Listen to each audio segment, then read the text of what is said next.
Hey, everybody. Welcome to Que Golazo podcast. We have a special one-on-one with Jesse Marsch, manager of RB Salzburg, as he looks to make tremendous history and beat Atletico Madrid on Wednesday as they look to make it to the knockout stage of the Champions League. We talk about it, of course, about his trajectory, his squad, his thoughts on the United States men's national team, and his own future. It's a great interview. Jesse Marsch, always a great chat. Stay right here because the chat begins right now. Welcome, everybody. Well, joining us now on Que Golazo is RB Salzburg manager Jesse Marsch, who arguably enters the most important game of his young managerial career as the Austrian side face Diego Simeone and Atletico Madrid for a spot in the Champions League knockout stage. It's quite simple, really. A win for Salzburg would see them leapfrog Atletico and finish second in the group to Liverpool, ensuring qualification. Results aside, however, it's important to remember just how monumental it is for American managers and U.S. development just to see what Jesse has done. And it's a really great time, not just to talk about his career so far, but also to celebrate it as he looks to enter the round of 16. He is a fantastic human being, aside from also a manager. Jesse, welcome to Que Golazo and CBS Sports Digital. How are you, my friend? Great, Luis. Thanks for having me, buddy. It's good to be here. Let's have some fun. Absolutely. And I was just saying before we started taping that your German is so good. It's like it's getting too good. I feel like we've lost you, Jesse. No, it's gotten much better, but it's such a difficult language to master. You know, it's very different than I learned French. I learned a bit. I learned a little bit of Mexican when I was with Chivas, not necessarily Spanish, more Mexican. But German is it's a totally different level of how the language works, the structure, how organized. You know, it actually helps you understand German people a lot better when you start to understand the language.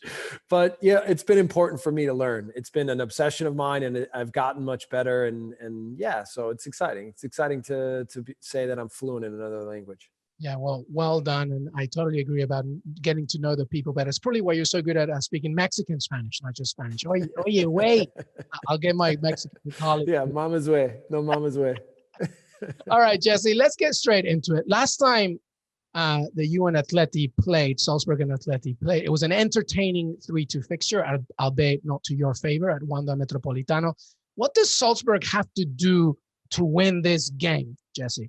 Yeah, so first, we'll be getting a similar team that we got last time, except I believe that Carrasco, he didn't play on the weekend, but I believe he'll be back for our match.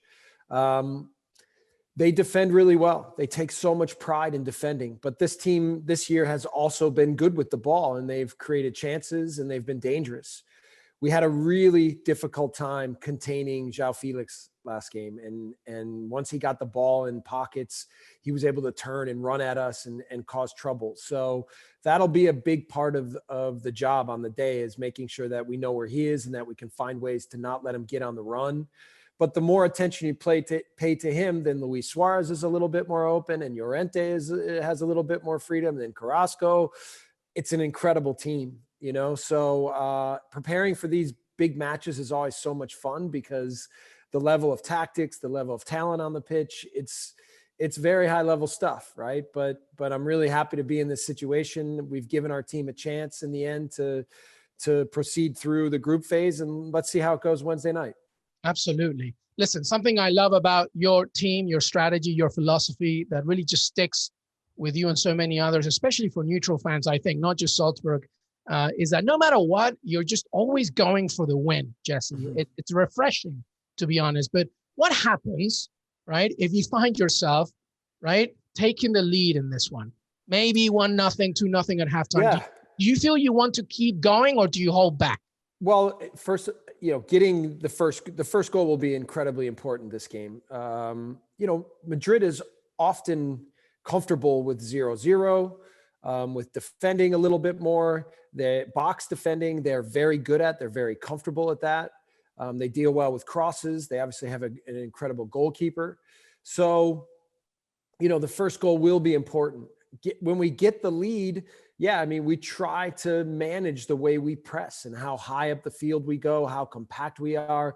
We talk a lot about being compact because no matter what, whatever we do with and without the ball, if we want to be good at pressing, if we want to be good at counter pressing, and if we want to play vertically, we can't be very open. We always have to be compact so that we can control spaces. However, when you play against the very best players and teams in the world, it is very difficult to contain them. Yeah.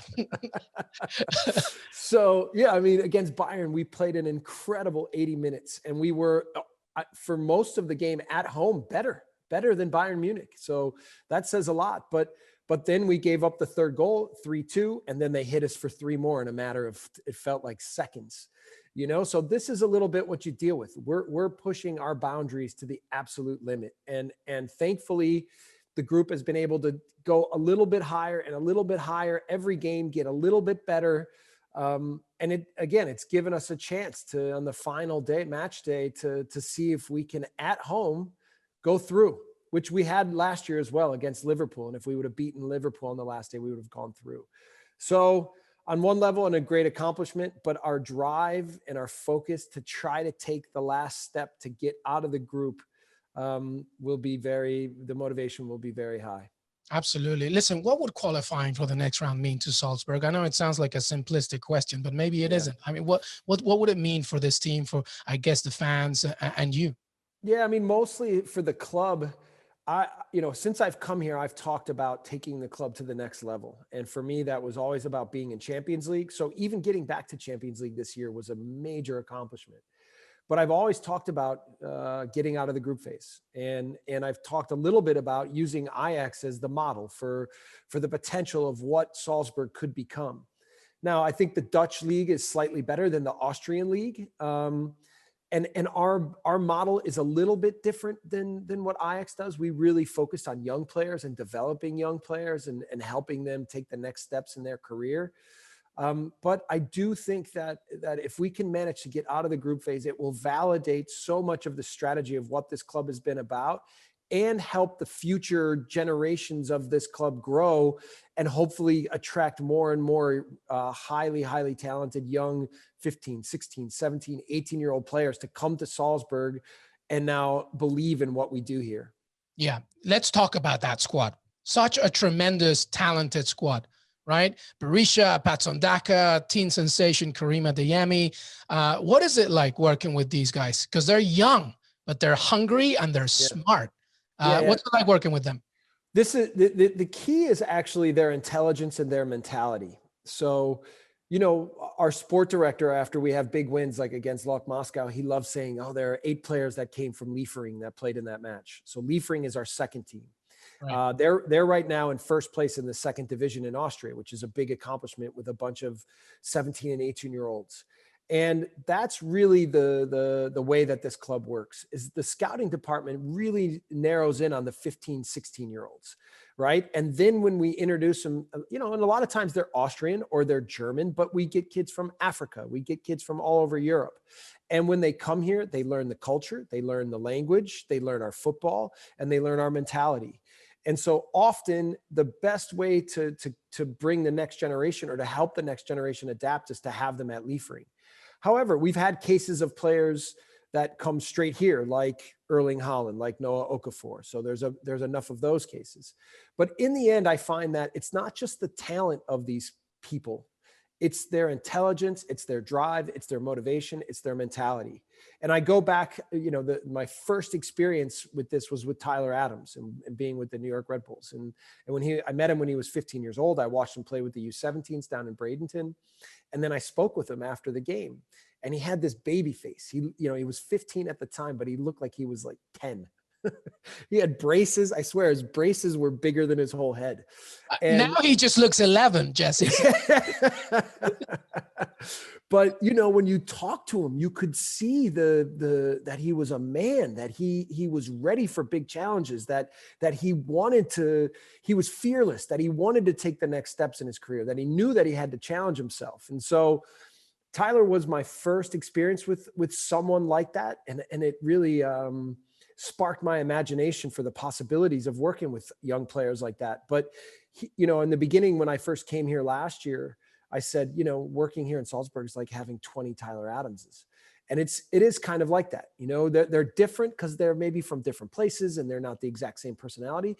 But the trait that most of these young, highly talented, successful 20, 21-year-olds, 19-year-olds have is that fearlessness, that self-belief. And it's not arrogance. It's rooted in work and mentality.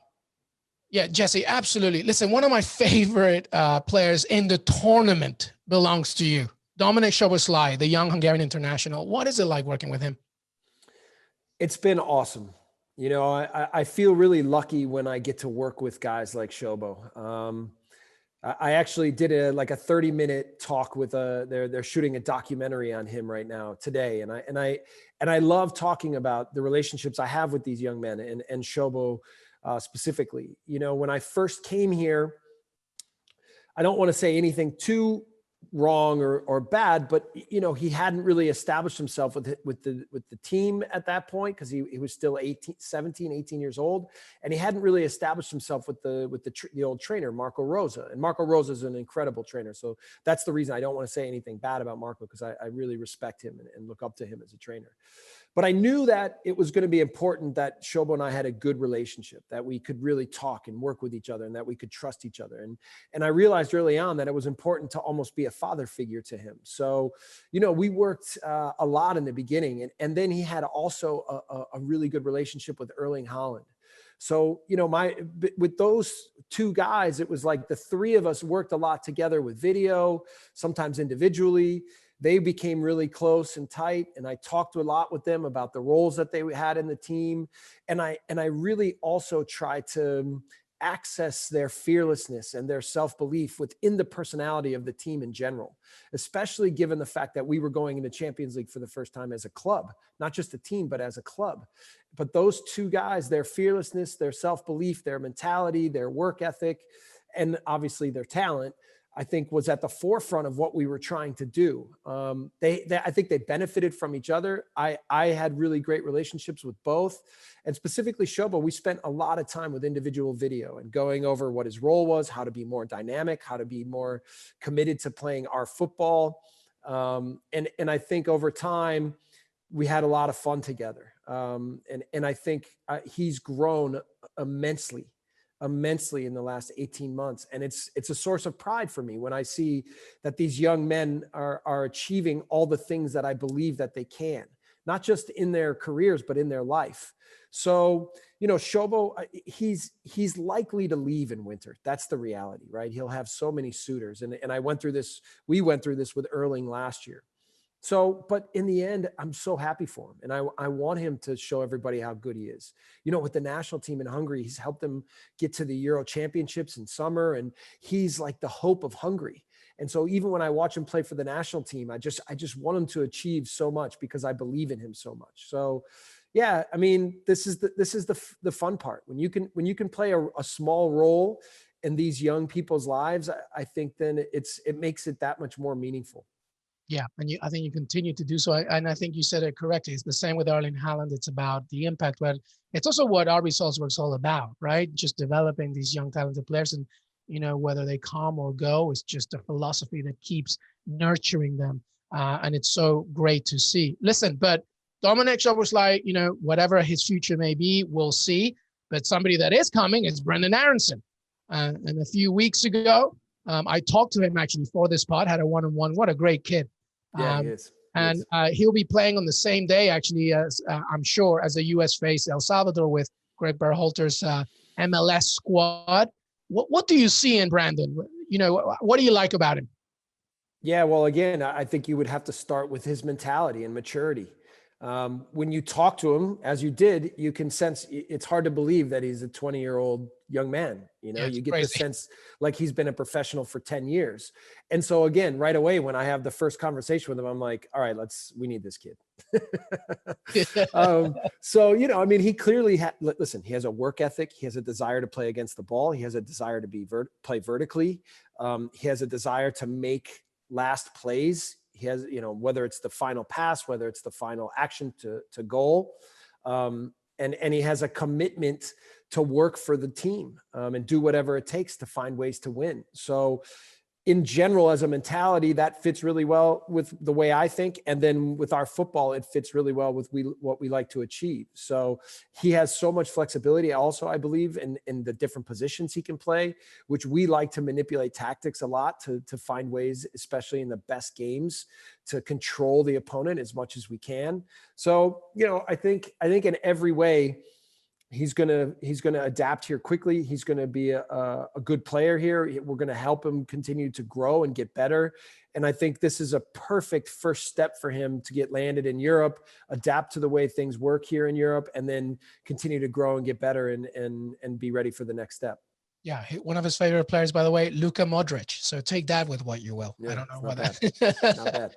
Well, Aaronson is part of yet a bigger growing narrative, Jesse. I'm sure you've been asked this, but let's hear it again. Obviously, a great weekend this past weekend as Christian Pulisic scored, Gio Reyna scored, Weston McKennie scored for Juventus. When you see all these American kids, men really, but they're young, playing so well in big clubs, how do you see the trajectory of the United States men's national team? I think it's awesome. And we played Pulisic in preseason. I saw Weston in the Bundesliga. Obviously, I know Tyler. I saw Josh Sargent. We just played against Bayern. I spoke to Chris Richards. We had a test game against Bayern 2, and I met Taylor Booth. So I've kind of checked in with these young men at different moments in the past 2.5 years and talked with them a little bit and encouraged them, to continue to keep fighting, to keep working, to keep believing in themselves, because that's a big thing, is coming here to Europe when these guys are 15, 16, 17 years old, leaving their families, coming to a new culture, learning new languages. It's not easy. Even as a grown man, this is maybe the biggest part of the challenge. So, and there are plenty of days where they miss home, where they question whether they're making the right decisions, whether they're in the right place. And so I just try to be one other voice with them when I see them, to say, keep going, man. You're doing great. We're all proud of you. Like, this is going to make you better. You're going to be rewarded in your life beyond belief for these experiences, and certainly in your career. And then in the end, we know, like, even watching the last international window, right, and seeing how strong the performances were from these young players, we know that this is going to lead to a big future for the U.S. national team. So it's exciting for me. It's almost, people ask why, and I believe that it's the infrastructure of the academy system that's been created is finally bearing the fruit. The more competitive games that these young men were able to play in when they were 12, 13, 14, 15, 16 years old has led to them, I think, their learning curves accelerating. And in addition to that, Europeans are taking young American players more and more seriously. And they know that when these Americans come here, they have strong mentalities, they have a strong belief system, they have grittiness and mentality. And even though they may not be perfect tactically or technically, that they will get better and they will do whatever it takes, right? That is, I believe, the American mentality. Yeah, and that's just going to keep growing and growing and growing. Jesse, one final question. Listen, and take this question whatever way you want to see it. Okay? Are you happy in Salzburg? Do you have any other objectives for the future? Do you see something else in your career? Yeah. So yes, I'm incredibly happy here in Salzburg. Things float around all the time. That's the way it works. My plan when I came here wasn't to come for 2-3 years, right? My plan has been to see if I can push myself for a career in Europe and how far I can take it. Now, obviously, that Salzburg, as beautiful a club as this is, and as much as I love being here, and as great as a next step for me this has been, I have nothing but positive things to say. And in so many ways, I could stay here for 20 years and be happy because it's that great. But the reality is, to really push yourself, there's always got to be a little bit of a desire to see what might be next. In the moment, I know that taking care of my job here in Salzburg is the most important thing. And that concentration and focus on a daily basis and doing the best I can to help this team be the best that it can be, that will ultimately lead me to other opportunities. So that focus doesn't waver. But I'm obviously aware, and the more that my name gets floated around at different places, the more, that also, I have to say, is a bit surreal for me. Even some of the things like, I said this thing about Frank Lampard and this blows up, and the intention wasn't to indict Frank Lampard. The intention was to talk that Christian Pulisic still has to fight his way, right? Like, and Frank Lampard said, well, Jesse, I don't know how Jesse read my mind. And he's right. Maybe I was wrong about the impression I had. So, but all these things aside, like, I realize that now my stature is changing, and that's also a little bit uncomfortable. But in the end, I'm loving it here. My family is thriving, really. They're doing really well here in Austria. My daughter is now in university in Scotland. It's changed our entire family's life projection, right? And I think at first there was a lot of difficulty, but we're really enjoying it now. And I think it's not just that we're living in Europe, it's almost that this is our life. This is who we are now. And so let's see what happens. I'm also appreciative of all the support that I've gotten from back in the US, whether it's been the private people that have reached out to me or publicly the things that people are saying. I really, really appreciate that, because I'm working hard to try to be the best that I can be and to make all of us back home proud and hopefully achieve, so that there will be more opportunities for others in the future. So let's see, Luis, let's see what happens. Let's see, and I was going to tell you that, yeah, I don't need to remind anybody in the US, unless you're an Atleti fan in America, you are rooting for Jesse Marsch and RB Salzburg. And I'm so glad that you feel that energy and you embrace it, because you have done tremendous things, my friend. And let's hope that your career keeps climbing. And as somebody who moved from the Americas to Europe when I was young, I can all but relate to what you're going through. And the best of luck on Wednesday and for the future, Jesse. All right, my man. Thanks a lot, Luis. Let me know when you want me back. I'll go anytime. And this is fun. This was an awesome conversation. Oh, I'll have you back every day if you want. We'll preview the Champions League. Not that much. Jesse Marsch, manager for RB Salzburg. Thank you so much, my friend. Right on. Thanks a lot, buddy. I want to thank Jesse Marsch for joining me today. Don't forget that you can listen to us on Apple Podcasts, Spotify, or Stitcher. Follow us on Twitter on Que Golazo Pod. Enjoy the rest of your week, and there's plenty more Que Golazo to come. So make sure that you are subscribed. Have a great day.